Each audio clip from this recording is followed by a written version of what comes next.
আমাদের পায়ের নিচের মাটি ধীরে ধীরে তার প্রাণ হারাচ্ছে। তীব্র তাপদাহে ফসলি জমি শুকিয়ে আজ ফেটে ধুলোয় পরিণত হচ্ছে। এই প্রতিকূল পরিবেশের বিপরীতে বাড়ছে মানুষের সংখ্যা। প্রতিদিন বিপুল পরিমাণ খাদ্যের চাহিদা তৈরি হচ্ছে, কিন্তু সম্পদ সীমিত হয়ে আসছে। যদি উর্বর মাটি খুঁজে পাওয়া অসম্ভব হয়ে পড়ে এবং জাতীয় বিদ্যুৎ গ্রিড পুরোপুরি অচল হয়ে যায়, তবে আমাদের খাবার আসবে কোথা থেকে? এটি কোনো কাল্পনিক দৃশ্য নয়।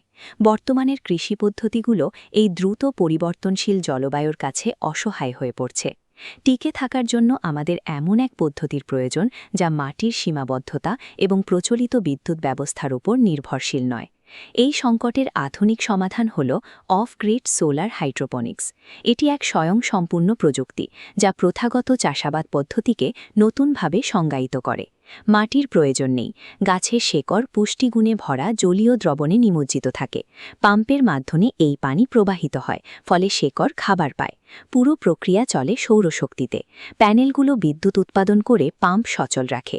অতিরিক্ত বিদ্যুৎ ব্যাটারিতে জমা থাকে, যা রাতেও নিরবিচ্ছিন্ন সেবা দেয়। একবার সচল হবার পর এই ব্যবস্থাকে চালু রাখতে বাইরের কোনো জ্বালানি বা বিদ্যুৎ সংযোগের প্রয়োজন পড়ে না।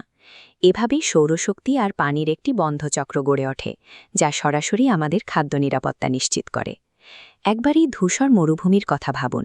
চারদিকে মাইলের পর মাইল রুক্ষ বালু আর তপ্ত বাতাস।